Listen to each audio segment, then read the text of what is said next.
ó tún ti ń rúgbó bọ̀ nípínlẹ̀ Kwara o ẹ̀yin èèyàn kódà ó ti fẹ́ máa yeruku gbòòlà báyìí pé kí làwọn agbésùmọ̀mí tún ṣe nǹkan dé o wọ́n kọ lẹ́tà nọ́bẹ̀ sí pín lẹ́tà yẹn káàkiri àwọn ìlú kọ̀ọ̀kan nípínlẹ̀ Kwara kódà ìlú 3 ọ̀tọ̀ọ̀tọ̀ làwọn agbésùmọ̀mí yìí ni wọ́n pín lẹ́tà wọn sí ìlú 3 ọ̀tọ̀ọ̀tọ̀ wọ́n láwọn ń bọ̀ páwọn sì wá sọsẹ́ wọ́n ní páwọn ti kúrò ní Wòrò níjọba àbílẹ̀ Kíámá tí wọ́n ti sọsẹ́ ń kòpẹ́kòpẹ́ yìí pé àwọn sì ti wá sí Ọ̀yùn local government area nípínlẹ̀ Kwara ìlú 3 ọ̀tọ̀ọ̀tọ̀ báyìí ní wọ́n sọ pé àwọn ti fẹ́ sọsẹ́ lẹ́tà yẹn wà ń bí lẹ́tà yẹn lẹ́ ń wò yìí màá ka gbogbo information tí ń bẹ nínú lẹ́tà yẹn fún yín màá kà fún yín lórí ètò tí mo mú wá yìí.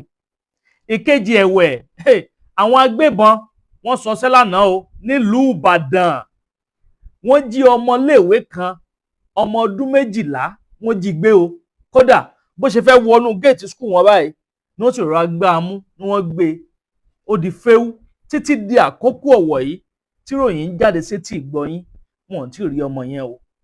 Ẹ̀yin èèyàn mi ẹ dákun ẹ dábọ̀ ẹ súnmọ́ bí mo ti bá yín gbóhùn tẹ mọ́ jẹ dé àwọn ìròyìn yàjóyàjó ìròyìn ajá àbalẹ̀ lórí ìkànnì àdàbà tẹlifíṣàn bíi náà lẹ́tì láǹfààní láti gbọ́ ẹyẹ méjì ò kí ń jàṣà àdàbà ọ̀nà ní à ń sùn gbẹ́ iná ń jó ẹyẹlé gbéra ńlẹ̀ ojúṣe tiwa làwọn á múṣẹ gẹ́gẹ́ bí ìlérí tá a ṣe fún yín wípé a ní jẹ́ kójú yín fọ́ bẹ́ẹ̀ náà láti ní jẹ́ kí ti yín di tí gbogbo àwọn ìṣẹ̀lẹ̀ tí bá ń ṣẹlẹ̀ káàkiri ilẹ̀ wa pàápàá jùlọ nílẹ̀ Yorùbá tiwa níbí láì dé ìnàpẹnu ẹja sáré kan lu agbami ètò yìí ẹ bá mi pín kínní káàkiri lógúnlógún lọ́gbọ̀nlọ́gbọ̀n ẹ máa bó síasíá ẹ máa bó kárakára bẹ́ẹ̀ náà ni kẹ́ máa bá mi bó káàkiri tààràtààrà kó ba lè tètè kan ọ̀pọ̀lọpọ̀ àwọn èèyàn lára ẹ̀yin tí ẹ pé ṣe ń balẹ̀ sórí ìkànnì ẹni fúngbà àkọ́kọ́ tí ò tí follow wa àbí ò tí subscribe ẹ bá ń tẹ follow button tàbí subscribe button tí ń bẹ nísàlẹ̀ fọ́nrán yìí ẹ̀yin returning followers wa náà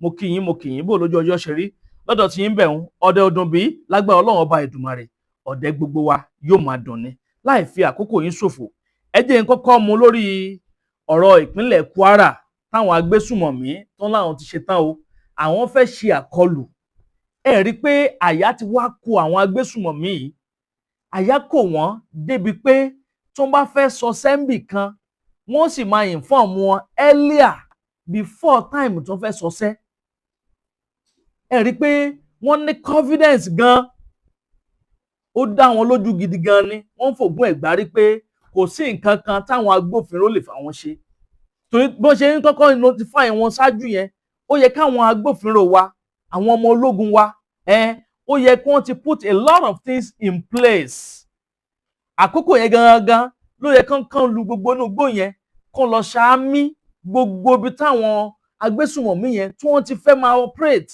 ibi tí wọ́n ń gbé ọ̀nà wo náà fẹ́ gbé gbà àwọn time yẹn gangan ló yẹ kán bẹ̀rẹ̀ sí ní wá onírúurú àwọn intelligence àwọn information tí wọ́n nílò àyákù àwọn agbésùmọ̀mí kódà lórí lẹ́tà tí wọ́n kọ wọ́n ní pé àwọn NTA ìyún Nigeria Terrorist Association páwọn làwọn sọsẹ́ ní Wòrò àti Kòrò níjọba àbílẹ̀ Kíámá wọn àwọn làwọn sọsẹ́ ń bẹ̀ táwọn jẹbẹ̀rún wọ́n ń sọ tìgboyà ní àwọn ìlú 3 ọ̀tọ̀ọ̀tọ̀ ló láwọn ti fẹ́ sọsẹ́ o Ìrà Ìnajà àti Àó wọ́n ní àwọn ìlú 3 yìí ń bẹ ní ìjọba àbílẹ̀ Ọ̀yùn local government area nípínlẹ̀ Kwara wọ́n láwọn ti kúrò ní Kíámá o pé bíbá yìí làwọn relocate wá báyìí pé àwọn ìlú 3 yìí kódà wọ́n ní àtàwọn ìlú tó tún bẹ lágbègbè ẹ̀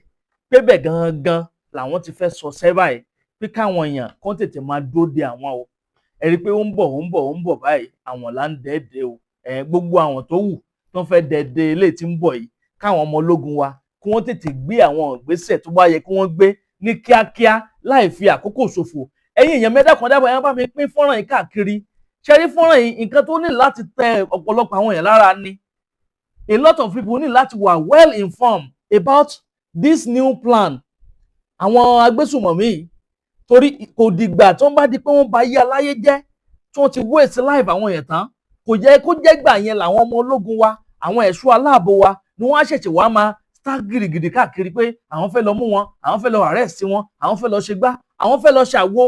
Wọ́n ti inform wọn báyìí pé àwọn ń bọ̀. Kí ló yẹ kí wọ́n ṣe? Irú àkókò gangan ló yẹ kí wọ́n gbé àwọn ìgbésẹ̀ tó yanrantí, àwọn ìgbésẹ̀ tó yẹ kí wọ́n gbé láti dájú pé wọ́n hinder wọn láti má sọsẹ́. For instance, ẹ wo ọdún tó kọjá lọ́hùn táwọn agbésùnmọ̀mí ti bẹ̀rẹ̀ sí ní sọ̀rọ̀ ṣáájú àkókò yẹn wípé àwọn sọsẹ́ lọ́jọ́ Kérésìmesì, lọ́jọ́ Christmas gangan làwọn sọsẹ́, àwọn jẹ̀lúrun, àwọn ṣe gbá, àwọn ṣàwo. Ẹ rí i pé ọjọ́ Christmas gangan tí wọ́n ti plan yẹn gangan ni Donald Trump, àwọn ọmọ ogun orílẹ̀-èdè Amẹ́ríkà, àwọn ọmọ ológun Department of War, ọjọ́ Kérésìmesì yẹn gangan ni wọ́n strike. Bí wọ́n ṣe strike yẹn kò jẹ́ káwọn bandit yẹn gan rójú ráàyè ara wọn débi pé wọ́n á tún máa plan páwọn náà tún fẹ́ lọ sọsẹ́ lọ́jọ́ yẹn. Ó ti kọ́kọ́ da àárín gbogbo wọn rú ná. A lot of wọn wọ́n ti fi kú ṣèfà jẹ. Ibo ni wọ́n ti rójú ráàyè páwọn tún fẹ́ máa plan sọsẹ́ kankan wọn. Gbogbo wọn bẹ̀rẹ̀ sí ń sá kíjokíjo káàkiri ní gbogbo táìmù yẹn ni. So in a situation like this, táwọn bandits lè inform earlier pé àwọn ń bọ̀ o, àwọn ń bọ̀ o, ó yẹ káwọn ọmọ ológun wa kó ń ṣe ẹ̀tọ́ wọn ní kíákíá báyìí kó tó di pé ọ̀rọ̀ tún gba bòmíì yọ. Ẹ̀yin èèyàn, kí ni ń bẹ nínú lẹ́tà tí wọ́n kọ yìí? Ẹ jẹ́ n kà fún yín. Kódà èèbó mọ́ pidgin bí nǹkan ni wọ́n fi kọ o. Wọ́n ní this message is from Nigeria Terrorist Association, NTA, Nigeria Terrorist Association, tó túmọ̀ sí pé wọ́n tún ti ní association àwọn Nigeria terrorists. Abẹ́rẹ́ pa ti ṣe nǹkan báyìí lórílẹ̀‐èdè Nàìjíríà. Wọ́n ní association. Eléyìí ní agbára o. Wọ́n ní our motto, we kill, we kidnapping and we destroying. Motto wọn nìyẹn. We kill, we kidnapping and we destroying. Wọ́n ní iṣẹ́ táwọn yàn láàyò ni láti pa, láti parun. We kill, we destroy and we kidnap. Wọ́n níṣẹ́ méjì. Nǹkan táwọn yàn láàyò ń ti wọn nu láti ba ayé aláyé jẹ́, láti pa àwọn èèyàn, láti jí àwọn èèyàn gbé, gbowó lọ́wọ́ wọn.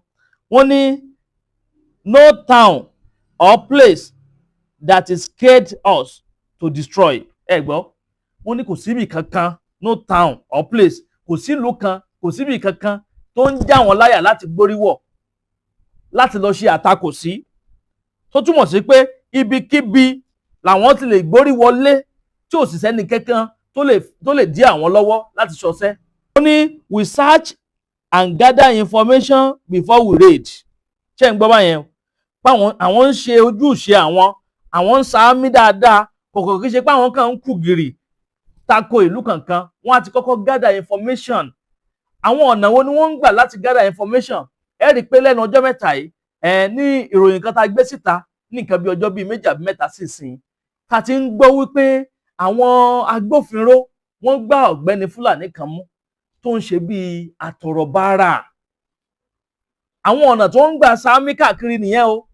Àwọn míì inú wọn wọ́n máa ṣe bíi wèrè, tó túmọ̀ sí pé ọ̀pọ̀lọpọ̀ àwọn tí ń tọrọ bárà wọn, ọ̀pọ̀lọpọ̀ àwọn tí ń ṣe bíi wèrè yẹn, wọn kì í ṣe wèrè for real, wọn kì í ṣe àtọrọbárà for real. They were there on a purpose, they were there on a mission.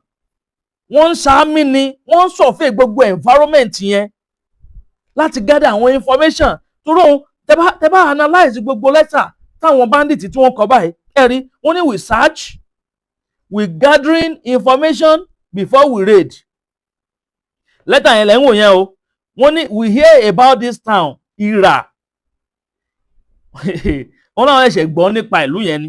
Wọ́n ní you people strong and have many powerful men to face our organization. Wọ́n láwọn tí ń gbọ́ fìrìfìrì wípé àwọn tí ń gbé lágbègbè yẹn ní Ira pé wọ́n dúró re, wọ́n láwọn àwọn alágbára èèyàn láàrin wọn tí wọ́n lè dojúkọ àwọn bandits yìí. Fúndì èyí ńkọ́, wọ́n láwọn ń bọ̀ wá dé bá wọn lálejò. Wọ́n ní kó máa múra àwọn lẹ̀. Lẹ́tà yẹn lẹ́ ń wò yẹn, àwọn bandits ń kọ lẹ́tà páwọn fẹ́ wá sọsẹ́. Wọ́n ní be ready for us at any time, any days. nothing concern us about your oracle or powerful. We left Kiama local government. Ṣé ń gbọ́? Wọ́n láwọn àwọn ṣẹ̀ṣẹ̀ kó ń Kiama local government ní níbi tí wọ́n ti lọ sọṣẹ́ ní wòrò ní kòpẹ́kòpẹ́ yìí tí wọ́n ti fi ẹ̀mí ọ̀pọ̀lọpọ̀ àwọn èèyàn tí wọ́n fi ṣòfò dànù. Wọ́n láwọn ṣẹ̀ṣẹ̀ kó ń bẹ̀ ni. We left Kiama local government. We moved to Ira, Ìnàjà àti Aho. Ìlú mẹ́tẹ̀ẹ̀ta yẹn lọ́ láwọn dé sí o. Tẹ̀ ní máa kí wọn káàbọ̀ báyìí. Táwọn ọmọ ológun wà bá lè gbé ìgbésẹ̀ tó yẹ kó ń gbé kíákíá kó lọ má jẹ́ kán pa gbogbo àwọn tí ń bẹ nípínlẹ̀ Kwara tán. Gbogbo ẹ̀yin èèyàn tẹ́ bá néèyàn sí ìpínlẹ̀ Kwara ẹ jẹ́ ètè táwọn olóloró bó báyìí. Tẹ́ bá mọ̀ pé nífẹ̀ẹ́ wọn àfàìmọ̀ kó má fẹ̀mí gbogbo wọn ṣòfò dànù. Wọn ò ní fẹ̀mí yín ṣòfò. Ẹ bá ń ṣàmì àdúrà kẹsì bá ń gbé tó àdúrà mi. Ṣé rí fúnra ilé tẹ́ ń wò yìí nǹkan tẹ́ nílò láti máa pín káàkiri ni. Torí ó nílò láti share tẹ́ bá share ó máa ṣàwọn ẹlòmíì láǹfààní. Ẹ nílò láti máa share fídíò yìí kó bàa lè kánlé kó kálé kó kákó kó dẹ́sẹ̀ kùkú. We moved to Ira, Ìnàjà, Aho and town around. Nǹkan tó ń kọ sínú lẹ́tà nìyẹn o. Wọ́n láwọn ń bọ̀ o kó máa múra àwọn lẹ̀. Wọ́n wá ní àwọn agbófinró wa pé ní kíákíákíá wọ́n sáré lọ ṣe meeting pẹ̀lú àwọn tó jẹ́ local government head. Àwọn security tí ń bẹ ńbẹ̀, àwọn local government authority wọ́n ní wọ́n tètè lọ ṣe meeting pẹ̀lú wọn lójú ẹsẹ̀ ni kán lè wo mọ́ ọ̀nà wo làwọn fẹ́ gbà káwọn tètè máa dọ̀nà de kinní yẹn káwọn tètè máa múra wọn lẹ̀ ṣé wọ́n ń bọ̀ ní ọjọ́ òun náà fẹ́ wá ibo náà fẹ́ gbà wọlé bóun náà ṣe fẹ́ sọṣẹ́ wọ́n ní wọ́n ń gather information lọ́wọ́ báyìí wọ́n ń gather àwọn intelligence lọ́wọ́ báyìí láti rí i dájú pé wọ́n dènà dè wọ́n tí wú àwọn tí ò sì fi ní wá sí ìmúṣẹ. Èkejì ẹ̀wẹ̀ ẹ̀yin èèyàn àwọn agbébọn tún sọṣẹ́ o nílùú Ìbàdàn pé kí ni wọ́n ṣe wọ́n jí ọmọdébìnrin kan wọ́n jí gbé o kódà wọ́n ní agbègbè kan ní challenge ibẹ̀ gangan challenge nílùú Ìbàdàn wọ́n níbẹ̀ ni wọ́n ti gba ọmọdébìnrin yìí tí wọ́n ti gbá a mú tí wọ́n sì jí gbé lọ títí di àkókò yìí wọn tí mọ ibi tó wà.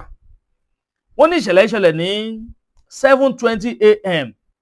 aago 7 àárọ̀ ó kọjá 20 ìṣẹ́jú ní ìṣẹ̀lẹ̀ abàmì yìí ló ṣẹlẹ̀ kódà wọ́n ní pé ọmọdébìnrin tẹ́ ń wò yìí màmá rẹ̀ ló fi mọ́tò gbé wá tó wá já sí ẹnu ọ̀nà skul ẹgbẹ́ títì náà ra já sí kó kàn ra sọ̀kalẹ̀ ẹnu mọ́tò kó dẹ̀ rìn wọnú géètì skul yẹn bó ṣe fẹ́ wọnú géètì báyìí àwọn agbébọn yẹn dẹ̀ gbé mọ́tò dé wọ́n dẹ̀ kidnap ọmọ yìí wọ́n dẹ̀ gbé wọnú mọ́tò wọ́n dẹ̀ drove away wọ́n dẹ̀ gbé ọmọ yẹn lọ ṣé kò sí security lẹ́nu ọ̀nà skul yẹn ni kó lọ́ọ́ ba Èdùmàrè kó màmá ṣaláàbọ̀ lórí wa irú ìlú wo ni ìlú Nàìjíríà iná tó jẹ́ pé bí wọ́n ṣe ń jínigbé lọ́tún ni wọ́n ń jínigbé lósì ilé tí wá di ó ti wá di nǹkan míì báyìí tó jẹ́ pé àwọn ajínigbé yìí wọ́n kàn ṣáà ń ṣe bó ṣe wù wọ́n ni lórílẹ̀‐èdè yìí ọ̀pọ̀lọpọ̀ gbogbo àwọn ìpínlẹ̀ tí ń bẹ lórílẹ̀‐èdè Nàìjíríà ni wọ́n ti surround tán how long la máa continue láti máa live life wa bí eléyìí kí làwọn olórí wa ń ṣe gan responsibility àwọn olórí responsibility ààrẹ orílẹ̀-èdè Nàìjíríà àwọn gómìnà ní gbogbo àwọn ìpínlẹ̀ responsibility wọn láti protect lives and properties ó wà lára àwọn gbólóhùn tí wọ́n ń sú ẹ̀ lọ́jọ́ tí wọ́n ń sú ẹ̀ wọ́n hìn lára àwọn gbólóhùn tí wọ́n ń sọ pé àwọn protect lives àwọn èèyàn àwọn protect lives àwọn Nàìjíríà ọ̀pọ̀lọpọ̀ life àwọn èèyàn ti ń bẹ nínú ewu báyìí àwọn bandit tún ti ní association NTA Nigeria Terrorist Association wọ́n ń waste life àwọn yẹn dànù bó ṣe wù wọ́n lọ́sàn-án lóru. Àwọn ẹni tó jẹ́ alukoro iléeṣẹ́ ọlọ́pàá nípínlẹ̀ Ọ̀yọ́ PPR ìyún Àyàndélé Ọláyínká wọ́n ti fi tó àwọn aráàlú létí o pé ìṣẹ̀lẹ̀ wọn confirm ẹ̀ pé ìṣẹ̀lẹ̀ yẹn ṣẹlẹ̀ lótìtọ́ àti lódodo bẹ́ẹ̀ ni wọ́n láwọn pé àwọn tí ń ṣiṣẹ́ papọ̀ pẹ̀lú àwọn òbí ọmọ yẹn páwọn jọ ń ṣiṣẹ́ yẹn papọ̀ ní páwọn dẹ̀ ti ń gbé àwọn ìgbésẹ̀ tó yẹ kí wọ́n gbé láti rí dájú pé wọ́n rí ọmọ yẹn gbà padà lọ́wọ́ àwọn agbébọn tí wọ́n jí gbé kọ́lọ́n ọba Èdùmàrè kó má jẹ́ kán jí wa lọ́mọ gbé o ẹ bá ń ṣàmì àdúrà kẹ bá ń gbé tọ àdúrà mi èèyàn mi àníri jù báyìí lọ lórí ilé tí a mọ wá fún yín lónìí bó bá tún ṣe ń lọ gbogbo ẹ̀ pátá náà lẹ́ máa láǹfààní láti máa gbọ́ lórí ìkànnì Àdàbà tẹlifíṣàn ẹni tí ò tí ì follow wa ẹ bá ń tẹ follow button ẹni tí ò tí ì subscribe ẹ bá ń tẹ subscribe button a wà lórí YouTube a wà lórí TikTok a wà lórí Instagram àti lórí Facebook ń bì. Ẹyẹ méjì ò kí ń jàṣà, àdàbà ọ̀nà ni à ń sùngbẹ́, iná ń jó, ẹyẹlé gbéra ńlẹ̀, àdàbà a tún ti fòfẹ̀rẹ̀, awọ̀lú sọ̀lúdẹ̀rọ̀ pẹ̀sẹ̀. Kamilu lele yo Mr. Composer o. Ẹ̀yin olólùfẹ́ mi, ire ayọ̀ ti wọ̀lú wá. Ire wo ni? Ire online TV, Àdàbà YouTube channel. Òun ní kẹ́ mọ́ wo, tẹ́ bá ti click gram yóò direct yín. Ẹ like, ẹ share, ẹ comment, kí ẹ wá mọ views, kí views yóò yapa Àdàbà YouTube channel. Òun ní kẹ́ mọ́ wo. God bless you all.